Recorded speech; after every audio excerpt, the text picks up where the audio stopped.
Hola, soy John de Bible Project. El episodio de hoy es el primero de nuestra serie sobre el Espíritu Santo. Tenemos un video sobre el Espíritu Santo que puedes encontrar en nuestro canal de YouTube. El Espíritu es uno de esos temas de la fe cristiana del que es casi imposible que nos pongamos a hablar partiendo de cero. El rol del Espíritu Santo en el cristianismo de hoy varía según la tradición. Tim y yo nos enfocamos en lo que se creía en la antigüedad sobre el Espíritu. Leer la Biblia es siempre una experiencia intercultural. Necesitamos dejar fuera nuestras categorías en cuanto a cómo vemos el mundo para entender lo que quisieron decir. También vamos a debatir sobre cómo sería nuestra cosmovisión si concibiéramos al Espíritu como lo hacían en ese entonces. Casi como que nos invita a tener una nueva percepción embelesada de la creación. ¡Aquí vamos!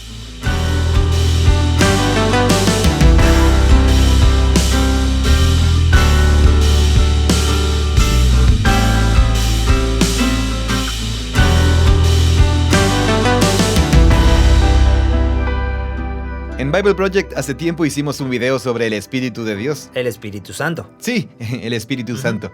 Este es uno de los temas de la fe cristiana del que es casi imposible que nos pongamos a hablar partiendo de cero. La mayoría de la gente parte de categorías preestablecidas o de experiencias con cristianos o comunidades eclesiásticas que tienen mucho que decir sobre el Espíritu. Y por eso una de las cosas más difíciles de hacer es volver a las Escrituras con la expectativa de escuchar algo nuevo. Porque medio que pensamos que tal vez ya sabemos todo al respecto. Para los carismáticos y pentecostales, el bautismo y el Espíritu son muy importantes. Sí. Pero descubrir lo que realmente dice la Biblia sobre el Espíritu, para mí personalmente, ha sido uno de los temas que más me ha sorprendido, abierto la mente y transformado la vida en los últimos años. Wow. Sí, realmente amo este tema. Fantástico. A mí me resultó muy difícil condensar todo en un video. Personalmente hablando. ¿Te parece que deberíamos hablar un poco sobre cuáles fueron nuestros paradigmas cuando éramos chicos? Como para ponerlos sobre la mesa o eso no ayuda. Sí, seguro que sí. ¿O deberíamos fingir que no tenemos paradigmas? Bueno, en realidad creo que podría ser útil, porque tu experiencia de chico y la mía, nuestras interacciones con la iglesia sobre el Espíritu, son muy diferentes. Sí. Yo lo sé. Y eso probablemente representa un espectro. Cubriremos mucho, sí. De la mayoría de la gente que podría estar escuchando esto. Así que sí, ¿por qué no hablas de eso? Bueno, el mío es bastante sencillo. Mi tradición eclesiástica vino de raíces bautistas. Era una iglesia no denominacional, pero básicamente cesacionista, se dice así, ¿no? ¿Cesacionismo? Sí, cesacionista. Éramos cesacionistas, sí. Bien, ¿y qué significa ese término técnicamente? Sí, significa que el Espíritu Santo en la actualidad ya no hace nada. ¿No? No lo sé. Eso es probablemente lo que eso no pensábamos. Es técnicamente preciso. Ese punto de vista ve al Espíritu Santo obrando principalmente a través de las Escrituras y del pueblo de Dios declarando la verdad en la vida de los demás basándose en las Escrituras y en la presencia viva de Jesús y en la adoración, etc. Y más que nada... Pero las cosas milagrosas que suceden y... Claro, y esas... los poderes milagrosos... E incluso algo así como experiencias que podrían parecer un poco más místicas o visionarias. Hablar en lenguas y la profecía y ese tipo de cosas. Ya no son necesarias, entonces ya no suceden. Claro. Existía y existe una creencia de que el Espíritu Santo es parte de la Trinidad y es súper importante. Creo que siempre me confundió cuál era la diferencia entre Jesús viviendo en nosotros y el Espíritu Santo viviendo en nosotros. Pero podemos hablar de ambas cosas, ¿no? El Espíritu Santo te ayuda. Pero lo que siempre me fue claro es que el Espíritu Santo nunca te dirá algo que ya no está en la Biblia. Sí, claro. Creo que existía un poco de miedo de que se pudiera usar el Espíritu Santo para hacer cosas que eran poco ortodoxas. Claro. Así que había que ponerse el cinturón de seguridad. Sí, o de confundir tu propia imaginación con el Espíritu Santo. Sí, así que se le restaba importancia y... no se hablaba mucho del Espíritu Santo. Esa fue mi experiencia. Esa fue tu experiencia. Sí. Bien. En mi experiencia de pequeño, nuestra familia asistía a la iglesia y era principalmente en la tradición carismática o pentecostal. Durante la mayor parte de mi crianza, mi familia asistió a la iglesia cuadrangular. Entonces, desde una temprana edad, mis recuerdos de lo que son las reuniones de los domingos fueron muy energéticas y repletas de acción, con personas que gritaban en las reuniones de adoración en idiomas desconocidos, y a veces alguien gritaba lo que pensaba que la otra persona había dicho, y yo solo era un niño pequeño que absorbía todo esto. La gente pasaba al frente para hacerse orar y luego se caía. Había un grupo de personas que venían por las mujeres que se caían mientras oraban ¿para si tenían puestos vestidos. Sí, siempre había alguien que las agarraba, Claro. pero si usaban vestidos, había un grupo de personas que venían con telas y colocaban estas telas sobre las piernas de las mujeres por si se les corría el vestido. Claro. En fin, no sé. De chico... Y eso era lo normal, ¿no? Era así, era como, oye, esto es lo que es el cristianismo. Había una iglesia como esa en la cuadra de casa. Ah, Yo conocía a los chicos de su grupo de jóvenes y eran un poco más rockeros y desvergonzados que nosotros. Ese grupo de jóvenes, sí. Unos chicos chéveres, padrísimos, muy cancheros. Y recuerdo que comenzamos un grupo de estudio bíblico en la escuela secundaria, en el comedor. No recuerdo, es como que teníamos una excusa para salir de clase en algún momento para el estudio bíblico. No recuerdo cómo funcionaba eso, pero una vez lo coordinaron ellos e hicieron eso de que el poder del espíritu te golpea y te tira al suelo. Y fue la primera vez que experimenté algo así. Y yo estaba muy incómodo. Sí, recuerdo que fue algo muy extraño. Sí, eso es interesante para mí también, a pesar de que mis primeros recuerdos de la iglesia tienen que ver con ese tipo de cosas.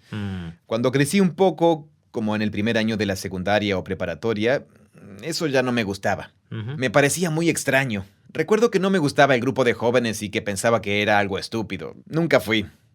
Pero un evento al que fui había como un tiempo del Espíritu Santo en el que invitaban a las personas que no habían sido, entre comillas, bautizadas en el Espíritu. Y empezaron a orar y luego alguien se levantó y me preguntó si yo había recibido al Espíritu. ¿Qué significaba eso para ti en ese momento? Sí había tenido una de esas experiencias que la gente tenía al frente los domingos. Y yo dije, no. Y luego preguntaron si podían orar por mí y yo estaba con actitud poco distante y ellos comenzaron a hacerlo de todas formas. Pusieron las manos sobre mi cabeza haciendo presión, y trataban de empujarme. ¿Ah, sí? Y yo no cedía ni un poquito. Entonces... Tú pensabas, soy un skater, tengo muy buen equilibrio. Buena suerte empujándome.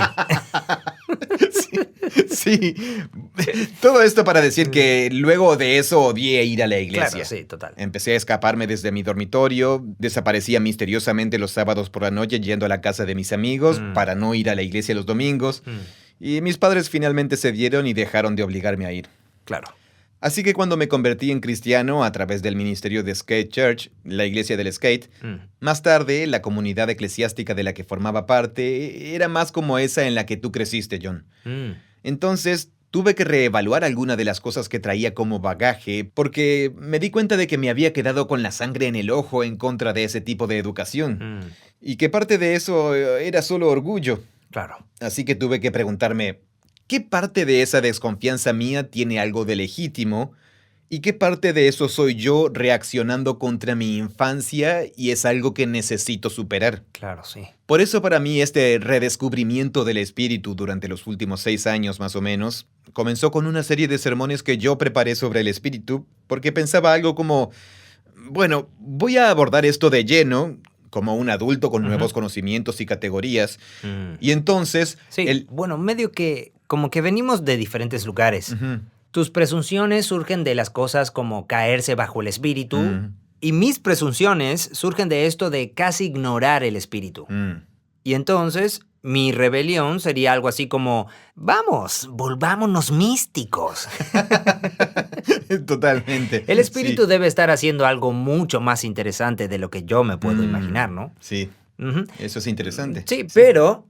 creo que el problema es que, como sea que haya aprendido esto, yo paso todo por mi cabeza. Vivo la vida pensando, no sintiendo, no experimentando lo que está sucediendo en el momento. Estoy tratando de... Es tu temperamento. Eso es lo que estás diciendo. Sí, es mi temperamento. Y he estado tratando de arreglar esto durante los últimos años. Es lo que he aprendido. Y entonces es muy difícil cuando estoy adorando, cantando canciones o cualquier otra cosa, que yo sienta algo como, no lo sé, místico o que sienta algo como el espíritu. Siempre estoy todo es solo un pensamiento racional para mí. Bueno, seguro, sí. Espero que cuando terminemos esta conversación puedas tener algunas categorías diferentes para eso, porque esa es una de las áreas donde el uso de la palabra y el concepto del Espíritu de Dios en la Biblia, creo, tiene algunas cosas sorprendentes que decir sobre esas categorías. Así que, ya me conoces. Comencemos con una buena trivia de la Biblia. La usé en una fiesta el viernes pasado. Ok. ¿En qué parte de la historia de la Biblia aparece el Espíritu por primera vez? Eso ya lo sabes porque acabo de ver que miraste las notas. Sí, lo hice. Igualmente, esta ya la sabía. ¿Ah? ¿Ya lo sabías? Sí. Probablemente. La mayoría de la gente lo sabe. El Espíritu de Dios se movía sobre la faz de las aguas. Sí, y Sí. no solo en la página 1, sino además en la segunda frase de la Biblia. Sí. El Espíritu aparece en primer plano. Se movía sobrevolando sobre la superficie de las aguas. Sí, y ese es un gran ejemplo. Nos detendremos en esto por un momento porque aquí hay mucho desaprendizaje por hacer para luego reaprender lo que Claro. está sucediendo aquí en los versículos de apertura de la Biblia. Ok. Estos son los primeros 3 versículos de la Biblia. En el principio Dios creó Los cielos. los cielos y la tierra. La tierra estaba desordenada y desolada. Sí, Tohu babohu, sí. Recuerdo eso gracias a Ray Labeck, Sí. uno de nuestros Ajá. profesores de la universidad. Ujú. Las tinieblas cubrían la superficie del abismo y el Espíritu de Dios se movía sobre la superficie de las aguas. Entonces dijo Dios, sea la luz, y hubo luz, y continúa la secuencia de Dios hablando y demás. Así que, cualquiera que sea tu visión de Génesis 1, comienza con la frase que lo resume todo. Dios crea todo lo que hay, lo que está ahí arriba y lo que está aquí abajo.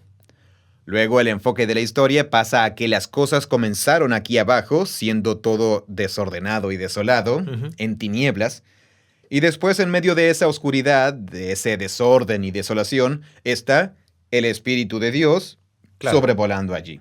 Entonces, ¿ibas a decir algo? Yo te Sí, corté. sí. Podría ser una tangente, Ujú.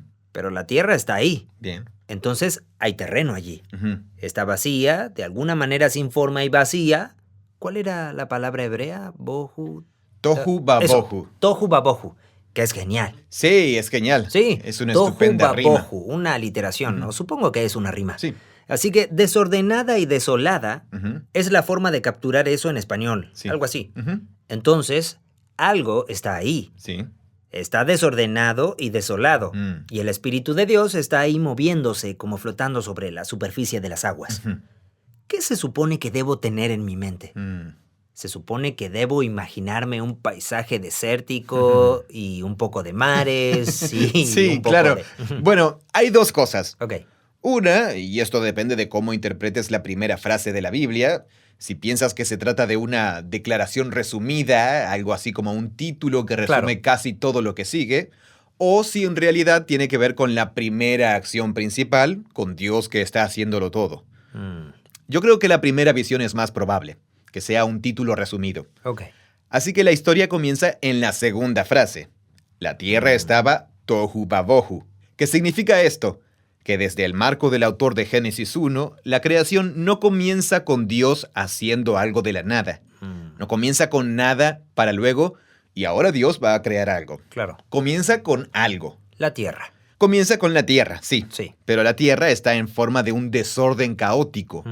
Es muy difícil para nosotros no imponer nuestra visión moderna del universo o la teoría del Big Bang. Sí, claro. Quiero decir, en realidad no tenemos un concepto teórico de la nada. La nada. ¿Como el espacio, quizás? Sí, Pero incluso el espacio es algo. pero incluso el espacio está dentro del marco de la continuidad de espacio-tiempo. Pero el concepto de algo y nada, nosotros pensamos en la existencia y la creación como en algo que surge de la existencia física, Sí. pero antes de eso no había nada. Y ese no es el marco del autor bíblico en absoluto. Es una... No tenían una perspectiva de, en un momento dado no había nada. Ujú, correcto, sí. Ese es un concepto de antes de que... Si pudieras remontarte al pasado más remoto, Mm, aquí todo estaba desordenado y desolado. ujú. Era tohu babohu. Sí. Así que para el autor de Génesis 1, y esto es consistente con la visión de la creación en Salmos, Proverbios y Job, es que la creación comienza con un estado de desolación y de desorden caótico. Y la creación es Dios dando orden, belleza, propósito, significado, un jardín a partir del caos. Sí. Eso es Génesis 1. Y entonces, ¿quién está ahí moviéndose en medio del desierto caótico oscuro? Oh, perdón, preguntaste cuál era la imagen que se supone que debes tener en tu cabeza. Ah, sí. Es una paradoja de imágenes. Creo que a propósito. Tohu Vabohu es el tipo de vocabulario que se utiliza para describir el desierto vacío, el terreno estéril. ¿Tohu a bohu? Tohu Vabohu. Ah, ¿vabohu? Sí. Ok, bien. Es el vocabulario utilizado en otras partes de la Biblia hebrea para describir el desierto vacío e inhabitable. Pero luego, en la siguiente línea, las tinieblas cubrían la superficie del abismo de las aguas. Entonces, es un desierto con agua. Eso, claro. Es un desierto acuoso, que es una contradicción a nivel literal, pero a nivel de imagen, del impulso de la imagen, resulta perfectamente lógico. El desierto es un espacio inhabitable, sin cultivar. No solo es el desierto en el que no puedes sobrevivir porque es tierra vacía, sino que también es el mar caótico, donde serás destruido por los monstruos marinos y esas cosas. Sí, es cierto. Hay dos tipos de espacios en la imaginación de la Biblia hebrea que son peligrosos, caóticos e indomables. Uno es el desierto, y para los israelitas se trata de la enorme extensión de desierto entre Israel y el Golfo Pérsico. Aquí en el mapa, ¿ves? Junto a la brújula, a vuelo de pájaro entre Jerusalén y el Golfo Pérsico, hay un desierto gigantesco. Wow. Se encuentra en el borde al norte de la península arábiga. Es un desierto de arena enorme. Y no puedes sobrevivir allí, ¿cierto? No, eso es Tohu Vabohu. Claro. Nunca lo lograrías. Quiero decir, en Las Vegas... Podemos poner casinos allí. Sí. Ahora podemos poner casinos en medio de Tohu Vabohu, pero en ese entonces eso era inimaginable. Claro, sí. Así que por un lado tenemos esto. Bien. Luego el otro espacio más indomable es, por supuesto, el océano, del que todavía no tenemos manejo. Sí. Bueno, supongo que podemos construir plataformas petrolíferas por ahí, pero... Sí, pero para ellos ir al océano era peligroso. Sí. Te podían matar tanto las aguas, las tormentas y... Luego, no entremos en esto porque no es realmente parte del espíritu, sino de la otra historia de la creación. ¿Está en los Salmos eso de lo que hablamos? El Salmo 74 lo presenta... Sí, al dragón del mar. Como el dragón del mar de 7 cabezas. Que Dios tiene que domar. Que Dios tiene que matar. O matar, mientras Dios realiza la creación. Sí, él aplastó la cabeza del dragón del mar. Las 7 cabezas. Sí, y ahí hay una relación con... imágenes mitológicas del cercano Oriente antiguo. Así que no solo puede ser golpeado por las olas y el viento, sino que también hay dragones marinos. Totalmente. Entonces, Génesis 1. Dentro de esa visión del mundo cultural, representa la historia de la creación comenzando con el desorden vacío e indomable. Me encanta que haya una paradoja allí. Hay un conflicto en la historia. Oh, lo del agua y el desierto. Sí, hay un desierto desordenado y desolado, Tohu Vabohu, pero es agua. Un desierto acuoso. Sí, así que plantea la pregunta, de acuerdo, así que Dios va a crear el cielo y la tierra y orden a partir de este desierto vacío, de este abismo profundo de aguas. ¿Cómo? ¿Cómo? Y el primer signo positivo es un poco como cuando estás en la cima de la montaña y luego das un salto con los esquíes. En el principio Dios creó los cielos y la tierra. Sí, nos encanta, pero... Tohu Vabohu, hay tinieblas sobre la superficie y tú piensas, oh no, ¿qué va a pasar? Chan, chan, chan. Y luego, ¿quién está ahí para hacer surgir el orden creado del caos? El Espíritu de Dios sobrevolando en medio del caos oscuro e indomable. Entonces, ¿de qué se trata eso? Dos cosas. Bien. Una es el vocabulario griego y hebreo. Aquí Génesis 1 está en hebreo. Es una palabra. Tienes que aclarar tu garganta, casi escupir un poco cuando la dices. Ruach. Ruach. Ruach. Ruach. Eso, sí. Ok. Tenemos estos pequeños protectores frente a los micrófonos para no escupir sobre ellos. Pero es como... A esos protectores les podemos escupir un poco. Ok, decorado y mojado. Luego en griego, en la primera traducción judía de la Biblia hebrea al griego, llamada Septuaginta, tradujeron ruach con la palabra griega pneuma, que es la misma palabra raíz de, por ejemplo, taladros neumáticos y eso. Entonces, ruach y pneuma. Y se superponen en significado. Neumotórax es cuando tus pulmones colapsan. ¡Wow! Sé sobre eso porque me pasó a mí. Ah, ¿te sucedió? Claro, Sí. sí. Me contaste esa historia una vez. Sí, pneuma. Pneuma. Además, si lo escribes mal, se convierte en una colección de videos de Rob Bell. Pneuma. Sí, es cierto. Así que un ejercicio que hago cuando estoy enseñando a comprender qué significa ruach en griego y hebreo es hacer que la gente ponga su mano frente a su boca. Ah, ¿Alguna vez has estado presente cuando hago esto? no lo sé. No lo sé. La gente pone su mano sobre su boca y solo dice algo como jazmín, Jazmín. jazmín, Jazmín. jazmín. Si estás escuchando el podcast, pon tu mano frente a tu boca y di jazmín. Jazmín. Y cuando lo haces, sientes algo en tus dedos. Ah, sí. Por supuesto. Jazmín. En español, la palabra que tenemos para eso es aliento. Ah. Aliento. En hebreo, la palabra para eso es ruach. Ruach. Así que el primer y más básico significado de ruach a lo largo de la Biblia hebrea es aliento. Hay muchas aplicaciones. Solo he puesto algunas pocas aquí en las notas. Entonces, en Génesis 2, esto es significativo, pero Dios respira el ruach en los humanos. ¿Él es ruaj, el ruaj en los humanos? No, es diferente. Olvidé cuál era el verbo ese en Génesis. En realidad es un verbo genial en Génesis 2. Supongo que nafaj. Sí, nafaj. ¿Nafaj? Nafaj. Nafaj. ¡Wow! ¡Qué Suena palabra! justo como una palabra para respirar. Sí, nafaj. Nafaj. Como si tuvieras un problema de ronquidos. Nafaj. Exacto, Nafaj. sí. O en Job, el capítulo 27, él habla del ruaj de Dios en mis narices.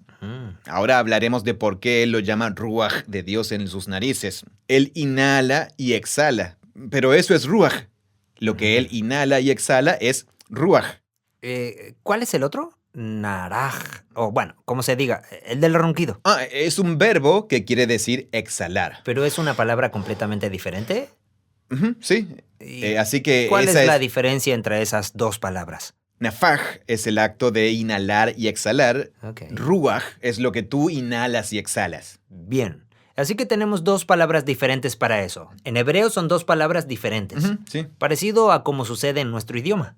Ah, claro, sí. En español tenemos respirar y aliento. Eso. De la misma forma, en hebreo estas palabras no están relacionadas. Respirar y aliento. Ujú. Serían dos palabras diferentes que se relacionan en un significado. Exacto, sí. Pero técnicamente no tienen la misma raíz. Claro. En hebreo tampoco tienen la misma raíz.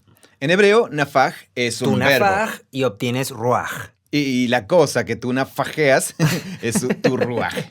Tú nafajeas ruaj, tú respiras aliento. Exactamente, sí. En realidad, tú respiras aire Bueno, es como lo decimos en español, sí. y tú tienes aliento. Decimos, tienes aliento. Tu aliento huele mal, es algo que oigo mucho de mi esposa. Sí, es un sustantivo. Es la cosa. El aire que sale de tu boca Al es aire que aliento. exhalas lo llamamos aliento. Pero al inhalar lo llamamos aire. Interesante, sí. No había pensado en eso. En hebreo es para ambos sentidos. Ruaj, sí. Ruaj adentro, ruaj afuera. Sí, ruaj adentro, ruaj afuera. Sí, nunca había pensado en esa distinción en español. Pero es así, sí, es cierto. Bien, así que aliento. Y aquí hay algo más que es interesante sobre el ruaj.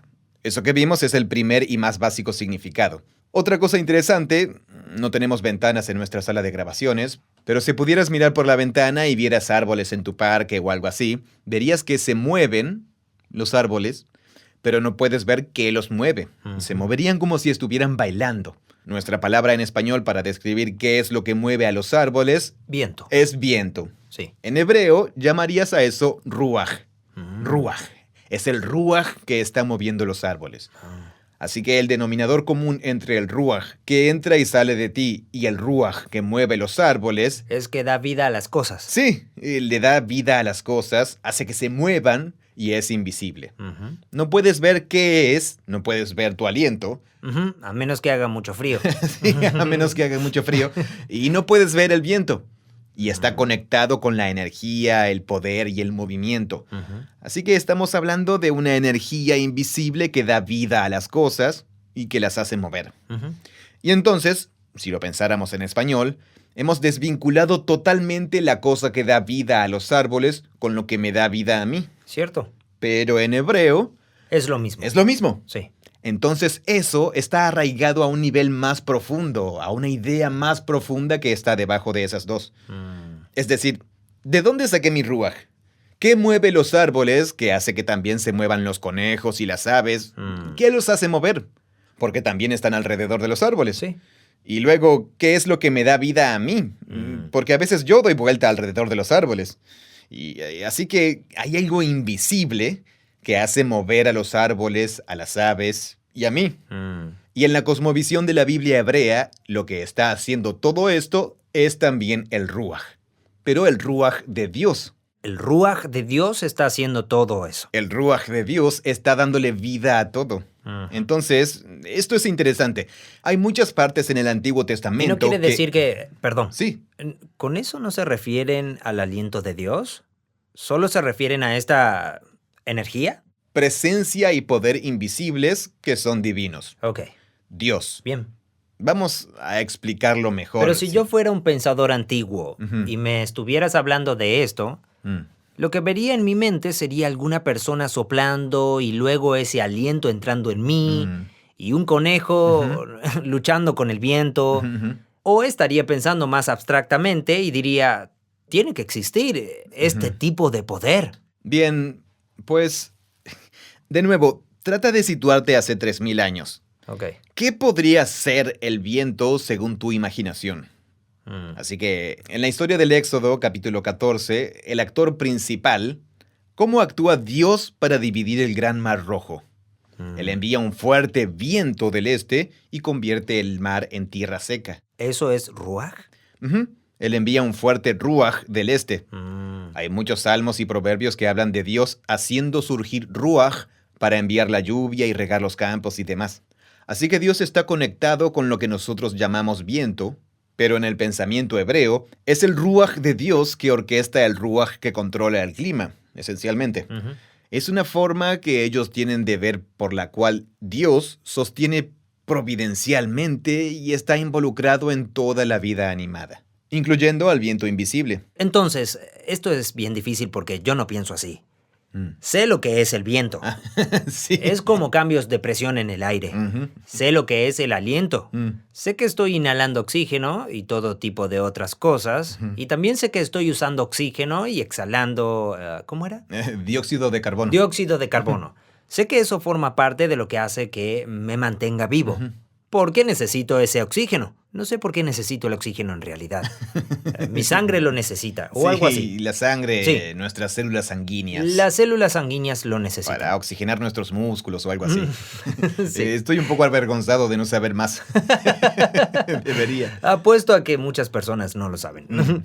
Pero sabemos que si aguantas tu respiración por suficiente tiempo... Estás acabado, sí. Sí, pero sé que no es lo único que me hace que me mueva o tenga vida. Sé que necesito calorías. Sí, proteínas. Sí, cierto. Todas esas cosas. Sí, supongo que estoy tratando de decir que tengo una visión más sofisticada del mundo. Sí. Y cuando digo sofisticado, me refiero más avanzado, más técnico. Sí, tu visión está fundada por todo un cuerpo de información al que tenemos acceso que los autores bíblicos no tenían. Y yo ni siquiera lo entiendo, pero puedo acceder a él, pero no lo entiendo. Sí, totalmente. Supongo que este es mi punto. Para que podamos comenzar esta conversación, tengo que tratar de desaprender eso. Claro. Y luego comenzar a pensar como los humanos pensaban antes de que supieran eso. Tengo que empezar a imaginar que el viento es ruaj y que lo que entra y sale de mi boca es ruaj. Sí. Es solo que tengo que entrar en un espacio mental diferente. Hace falta mucha imaginación, hace falta mucha concentración para despejar mi cerebro.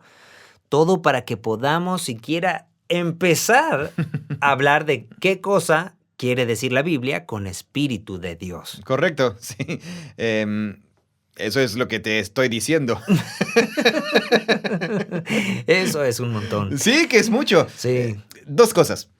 Una, creo que hay que tener una lectura comprensiva de lo que los autores bíblicos están tratando de decir cuando usan esta palabra. Sí, necesitamos apartar nuestras categorías de cosmovisión del mundo y entender el significado que ellos le daban, pero Luego, lo que tenemos que hacer en algún momento es volver y relacionar aquello con nuestra visión del universo. Y quiero decir, podríamos hacerlo más tarde o podríamos hacerlo ahora, pero te diría que al final terminaríamos en el mismo lugar. Claro. Tienes una comprensión diferente de los mecanismos y procesos físicos por los que el universo funciona, pero en última instancia, esta es una forma de hablar de Dios como el originador y autor de la existencia. Y que toda la existencia en el orden creado se origina y es sostenida por el Dios creador. Ruach es una forma de hablar acerca de cómo Dios está presente personalmente, sosteniendo y orquestando su mundo.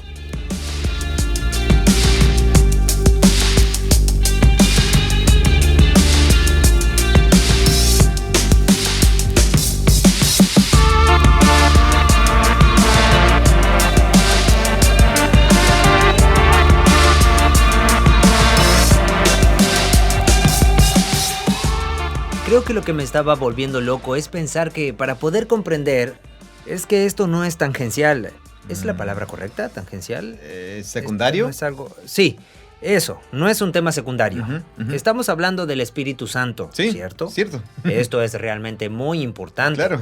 Esto no es como ángeles o algo donde podría decir algo como, bueno, tal vez entiendo o tal vez no me importa. Sí me gustaría entenderlo.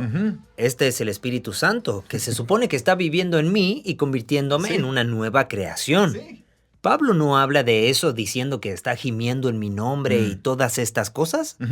Se supone que estoy íntimamente vinculado con el Espíritu Santo. Exacto. Y para que yo pueda comenzar a apreciar como la Biblia ve al Espíritu Santo, tengo que cambiar mi manera de pensar. Tengo que tener una cosmovisión del mundo diferente a la que estoy acostumbrado, solo para estar al mismo nivel de las metáforas que se usan. Exacto. Y es importante para mí entender las metáforas que se están usando. No porque esas sean las exactas. No es así precisamente cómo funciona. Esas son las metáforas que ellos estaban usando para describir algo mucho más grande y mucho más interesante. Sí. Pero si quiero entender la forma en que lo estaban describiendo, tengo que pensar en función de sus metáforas. Sí. Y esas no son las metáforas que yo usaría para pensar en esto. Sí. No son naturales para ti. No son naturales. Así que, para poder lidiar con este tema, tengo que... Sí, ya sabes. Es interesante la forma en que lo estás diciendo. Es tal cual. Es un esfuerzo imaginativo enorme. Sí, estamos de regreso. Ya hemos llegado a este punto aquí antes. Al hecho de que las escrituras son Dios revelándose a sí mismo y a través de las personas. En realidad, el rol del Espíritu en eso es muy importante. Hablaremos sobre eso. Y así, eso resulta a través del lenguaje de personas que vivían en un tiempo particular. Y cuando hablan de Dios, lo hacen haciendo uso de su lenguaje y su marco de referencia. Es por eso que en Génesis 1 habla de un océano desértico caótico y no de quarks y materia oscura. Así que sí, tienes razón. Leer la Biblia es siempre una experiencia intercultural. Claro. Cuando hablamos del espíritu, creo que la razón por la que nos resulta difícil es porque esta es una parte esencial en cuanto a seguir a Jesús. El espíritu es realmente importante y exige adoptar una cosmovisión del mundo nueva, al menos para entender qué es y qué hace el espíritu. Entonces ya he enfatizado lo difícil que es, pero déjame ver si comprendí. Entonces, inhalo ruaj, exhalo ruaj. Sí. Y para mí esa es una energía que me da vida, que me impulsa. Sé esto porque cuando veo que la gente deja de respirar, dejan de moverse. Exacto, sí. Es muy intuitivo. Muy intuitivo. Sí, y si ves que alguien se desploma en el suelo, lo primero que buscas es su pulso o si tiene ruaj. Ese es uno de los signos más básicos de la vida. Así que ya me di cuenta de que todo el mundo que está vivo está ruajeando. Sí. He observado eso. Y luego miro a mi alrededor y veo hojas ondeando, ondulando, Bueno, hojas que se mueven. Sí, o las nubes en movimiento. Las nubes se mueven y semillas de dientes de león flotando por ahí. Sí. Y no sé cómo, pero puedo sentirlo. No lo puedo ver. Y digo, ¿sabes qué? Esa es la misma esencia que me mantiene vivo a mí. Y a todos los demás que conozco, humanos y no humanos, vivos. Eso es ruaj. Claro. Luego, cuando quiero entender a Dios, pienso, Bueno, toda esta energía, esto viene de Dios. Ujú, Ese es el Ruach de Dios. claro. Cuando digo que es el Ruach de Dios, no quiero decir que Él está ahí arriba, respirando todo esto literalmente, sino que este poder viene de Ujú, Él. sí, es cierto. Y surge la pregunta, ¿de dónde viene mi ruaj?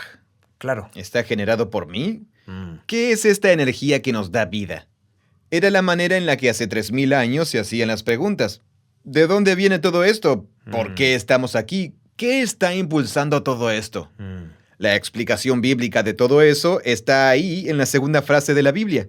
Es la energía vital personal Se de movía Dios. sobre la creación antes de que fuera ordenada. Sí, un poco plantea un rompecabezas porque la primera frase dice, Dios creó los cielos y la tierra. Pero luego, en la segunda oración de la Biblia, ¿quién es el que está ahí en medio del tohu babohu? Es el instrumento a través del cual Dios crea. Es el ruaj de Dios. Ujú. Así que ahí mismo, en las dos primeras frases, tú piensas, espera, ¿quién creó? ¿Dios o el ruaj de Dios? Mm. Quiero decir, en la historia, ¿son diferentes? ¿Son lo mismo? Y luego esto está intencionalmente conectado. El tercer versículo de la Biblia es, ¿qué hace Dios y el ruaj de Dios para poner orden? Mm. El versículo 3 comienza así, entonces dijo Dios, habló. Ah, sí. Por supuesto, hablar es precisamente lo que haces Con tu Ruach. para exhalar tu ruaj. Claro. Así que tienes a Dios, al Espíritu de Dios y Dios diciendo una palabra que libera el ruaj para generar orden en la creación. Mm. Entonces ya aquí tenemos este complejo retrato del Dios de la Biblia. ¿En qué manera está Dios presente aquí en el mundo haciendo su obra? Mm. Es el ruaj de Dios. Bueno, es Dios, sí. Es el ruaj de Dios. Sí. Hay cierta complejidad respecto a la identidad de Dios que está comenzando a ser explorada, incluso a través de este vocabulario, que es muy interesante. Ujú. El Ruaj de Dios entra en la historia de la Biblia y luego aparece como un personaje independiente. Mm. Ruaj es su propio ser y persona haciendo cosas. Claro. Veremos esto de nuevo en el Nuevo Testamento, donde el Espíritu a veces es el Espíritu de Dios, a veces es el Espíritu de Jesús, o a veces es solo Jesús, y a veces hay superposiciones dentro de la identidad de Dios. Ujú. Pero todo eso es para decir que el Ruaj en el Antiguo Testamento es la forma que se usa para hablar de la vida personal del Dios creador, de su presencia y su energía aquí conmigo, lo cual nos remonta a esa pregunta. ¿De dónde proviene mi Ruaj? A lo largo y a lo ancho es un regalo de Dios. Así que esa es la imagen en Génesis 2. Dios respira. Entonces Dios toma polvo, forma al ser humano, Ujú. pero todavía no son completamente humanos. Así que Dios sopla el aliento de vida y les da vida. Claro. Por lo tanto, la visión respecto a los humanos es que los humanos son criaturas. Mm. Vienen del polvo y regresan al polvo. Ujú. Pero también hay algo en los humanos que es del cielo. Tiene que ver con el cielo en la tierra. Es algo divino. Eso es divino. Ujú. Y no dice lo que es, solo utiliza la imagen del divino Ruaj que impulsa y energiza a los humanos. Así que la misma energía, Ujú. la misma fuerza que se movía sobre la creación, transformando el caos en orden, Ujú. entra a los humanos y ahora son una combinación de terrícolas y esta chispa de divinidad. Pero animados por esta chispa de aliento divino. Ok. En realidad no solo en los humanos, En los animales todas también. las criaturas tienen Ruaj divino. Claro. Los humanos, con seguridad. Job habla del aliento de Dios en mis narices. Eclesiastés dice, cuando mueres, el polvo volverá a la tierra como lo que era, y el Ruaj volverá a Dios que lo dio. Así que no significa que alguna versión inmaterial de ti flota hacia Dios. No es de lo que está hablando. ¿En serio? No, él está hablando de tu Ruaj, de la energía de vida que nos da la vida y nos impulsa que has tomado prestada. No eras tú. No es tu identidad. No. Así que no es como un alma con la que te identificas. No. Es solo la energía que te mantenía vivo. Ahora es de vuelta a Dios quien te la dio. No porque Tus esas baterías. sean las exactas. Dios te dio baterías, te dio pilas por un tiempo, Ok. luego moriste y las tomó de vuelta. Mm. ¿Qué es lo que vemos en Job 34? Que dice, si él determinara hacerlo así, si hiciera volver a sí mismo su Ruaj, toda carne a una perecería. Así que incluso el ruaj que estoy respirando ahora no es mío en realidad. De nuevo, todo esto es muy intuitivo. Si alguna vez has visto a un ser humano al nacer, ves que inhalan su primer ruaj. Sí. Entonces, ruaj es algo proveniente del primer aliento de vida que recibimos, de fuera de nosotros mismos. Y es lo que nos mantiene vivos. Y lo último que hace el ser humano es exhalar. Exhalarlo de nuevo hacia afuera. Todo esto es muy intuitivo en la experiencia humana. Sí, hay algo esencial para nuestra vida con lo que no venimos. Tuvimos que recibirlo como un regalo cuando nacimos y se queda con nosotros toda nuestra existencia. Esto es ruaj.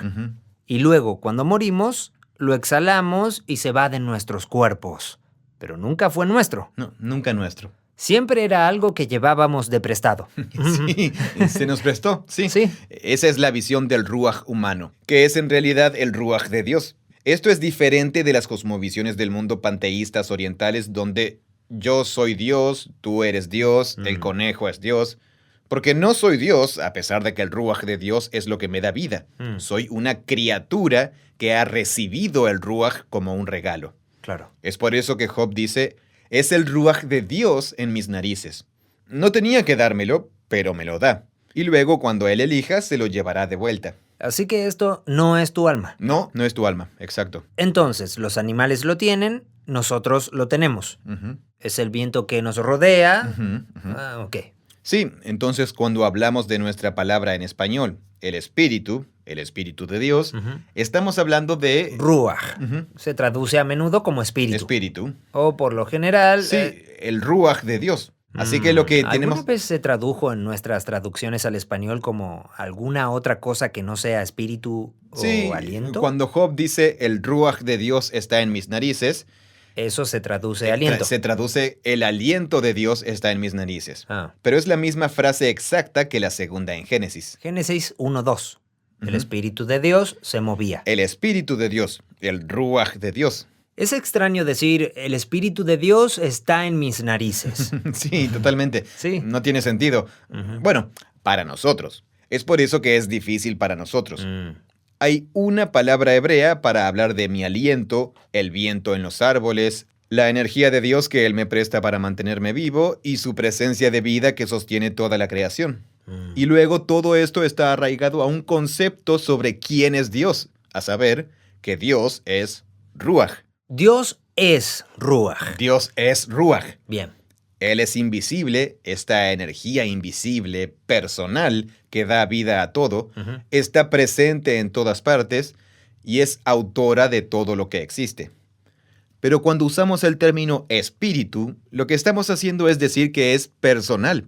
Es una persona, no solo una energía. Claro. En el panteísmo sería una energía impersonal en la que tú y yo participamos y existimos, por lo que todos somos divinos. Y ese no es el concepto de las palabras bíblicas. Espíritu es... ¿Cuál es el origen de esa palabra? Bueno, haz lo tuyo de buscar en el diccionario Oxford en línea. Ok, lo traduzco. A ver, aquí está. Del anglo-francés, spirit. Del francés moderno, spirit. Y del latín, spiritus.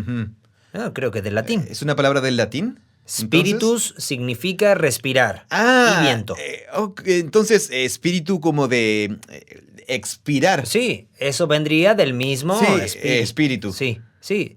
Spirare, respirar. Bien. Y luego del proto-indoeuropeo creen que viene de pais, soplar. Así que todo viene de esa metáfora del viento, en latín también. Así es, sí. En español, espíritu, que viene de la misma palabra que respirar, se refiere a un ser personal que es invisible. Entonces eso llegó a ser la traducción al español del ruaj, cuando se hablaba no de respirar o viento, sino de Dios mismo cuando Él está presente personalmente de forma invisible en alguna parte. Aquí hay un par de ejemplos que son muy interesantes. Okay. Salmo 104, esto es tan genial. Versículo 29, el poeta dice, si tú, Dios, escondes tu rostro, se turban. Cuando les quitas el ruaj, expiran y vuelven al polvo. Pero cuando envías tu ruaj, son creados y revitalizas la superficie de la tierra. Así que, cuando una criatura exhala su ruaj, muere. Pero cuando tú envías tu ruaj, creas. Claro. Así que es Pero esta el conexión. ruaj de ellos es el ruaj de Dios. Claro, sí, exactamente. Sí. Así que el ruaj que él quita, ese ruaj, regresa a Dios nuevamente. Eso es lo que él está diciendo. Pero luego, cuando Dios envía su propio ruaj, ahí es cuando se produce la creación. Ahora, esto no está hablando de Génesis 1. En el contexto nos habla de la vida y la muerte de los animales, como ciervos, leones, etc. Ok. Imagina una cierva embarazada en cuclillas en el campo dando a luz a su cría. Este poeta llamaría a eso creación y que eso es Dios que da ruaj. el ruaj de Dios creando nueva vida allí Claro. cuando toma su primer aliento. Sí. Pero viene de una persona. Es una forma de pensar sobre la vida. ¿De dónde vino la vida? Según entiendo, la biología moderna sigue intentando resolver ese rompecabezas. Claro. Y es una forma de decir, Dios es el originador definitivo de la vida y es un ser personal que está detrás de todo esto. Esa es la idea. Claro. Y no solamente pasa que dice, cuando envías tu ruaj, son creados los animales y tú revitalizas la superficie de la tierra. Sí, sí. Ahora habla de compost, de abono. ¿Cierto? Sí, totalmente, claro. Como la biología de la tierra. Sí, lo podríamos llamar el ciclo ecológico o algo así. Entonces, el ruaj es responsable no solo de dar aliento a los animales, sino de la cosecha o la vegetación de la tierra. Sí, sí. La energía que hace que las plantas surjan del suelo. Claro. Lo que es casi seguro es lo que el Salmo 33 significa cuando dice, por la palabra del Señor fueron hechos los cielos y todo su ejército por el ruaj de su boca. Una idea similar, excepto que aquí está arriba en los cielos. Así que incluso las estrellas se crean del ruaj. Sí, sus movimientos, lo que las mueve y lo que las ordenó. Wow. ¿Por qué no se mantienen en constante movimiento como las estrellas fugaces? ¿Qué hace que algunas se mantengan fijas y se muevan en estos patrones ordenados? Cuando dice hecho aquí, ¿no significa que apareció o se formó de la misma manera que un animal es hecho? Creo que se refiere a hecho en términos de dónde vinieron, de quién es el responsable de ellos. Esto es interesante, porque es como que el ruaj es responsable de que un animal esté vivo. Sí. Es responsable de que la vegetación crezca en la tierra. Es responsable de que las estrellas aparezcan en el cielo y del orden en el que están. Claro, sí. Y es responsable de mantener todo esto funcionando. Sí. Increíble. Sí, así que no es creación y después el sostén, orden y continuidad del orden en la creación. Esas no son ideas separadas en el Antiguo Testamento. Por eso un siervo que nace en un campo puede describirse como creación en el Salmo 104. La creación es el trabajo continuo de Dios para desarrollar y sostener el mundo, en contraposición a lo que pensamos de ella como un mero momento. No estaba allí, ahora está ahí. Claro. Eso es un momento. Sí.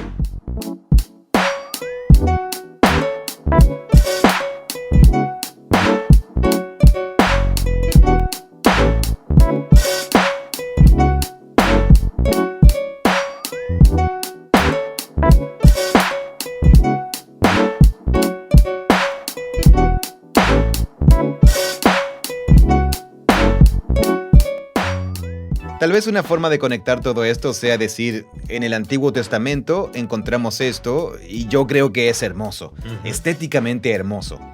Es mucho más cercano a las cosmovisiones orientales y místicas que a la cosmovisión materialista moderna, en cuanto a que la presencia personal de Dios es lo que anima y da energía a toda la creación desde sus primeros momentos de origen en adelante, y que hay una presencia divina personal que anima todo lo que existe.